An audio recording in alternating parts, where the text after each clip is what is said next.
Hi, we're Jen and Chris Corsi, and this week we've been talking to you about relational mode and what happens when we fall out of it, how to get back to it. And yesterday we talked about staying connected for me, so how staying connected can help me get back in relational mode, and how I can do that for myself through connecting with Jesus. But we can also be a resource for each other and help each other when we notice somebody has fallen out of relational mode. You know what? That's true. The best gift I can give others is staying relational. And how do we then navigate this terrain where we feel like others are dropping out of relational mode? So part of it is learning to validate. We call this process VCR. My friends, Dr. Wilder and Dr. Warner, wrote a book called Rare Leadership. Excellent book. And it talks about this practice that we're about to talk about here. And Dr. Warner and I wrote a marriage book that includes this practice called The 4 Habits of Joy-Filled Marriages. So VCR, validate, comfort, and it's been called repattern. We like to also call it recover. So one of the ways that we practice this sequence is validating, saying what you see, what you hear. Like, wow, you are really upset right now. I can see it on your face. I can hear it in your voice. If I were in your shoes, I would be feeling this way. So we're not trying to minimize. We're not trying to justify. We're just simply saying what we see and what we hear. And when we do the first step, then the second step is offering some comfort. Hey, what helps when you feel this way? Is there anything I can get you? So we start to find things that we can be thankful for, even in the midst of the hard stuff. And what this does, this really helps to get our relational brain back online so that we can be the best version of ourselves while we navigate this terrain. And Jen and I had a little practice at this one the other day.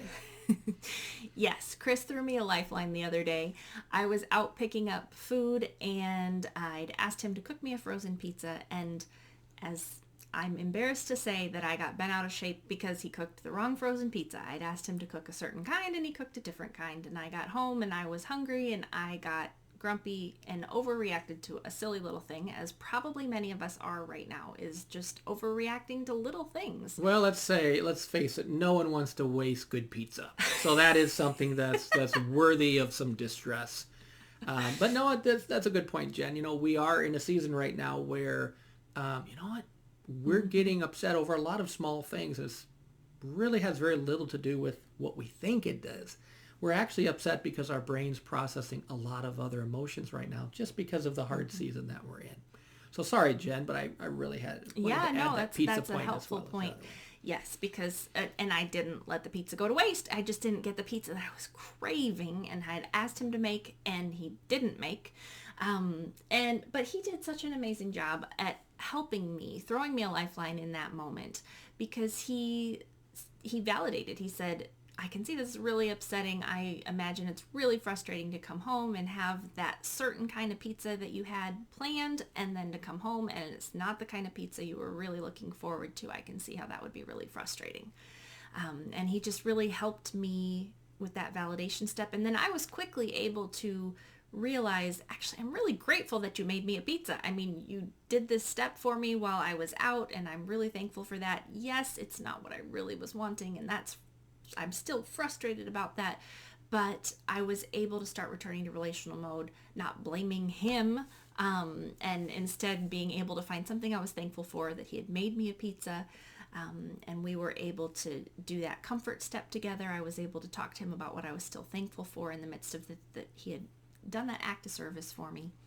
And it could have gone a lot differently if he had gotten defensive, which is, as a married couple, especially when somebody's blaming you for doing something wrong, it's so Very easy. easy. But honey, I tried making you a pizza here. You're being so ungrateful, right? Like we all say those things that we go, yeah, in retrospect, probably not helpful. Because the thing is, I don't want her to feel minimized. She's upset. Even if I don't agree with it, the worst thing I can do is minimize it, because the moment Jen feels alone in her upset, it makes everything worse.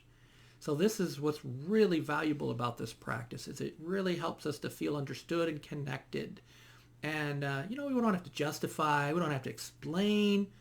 Now, once we're relational, we can process it more, but the goal is to get back into our relational seats here.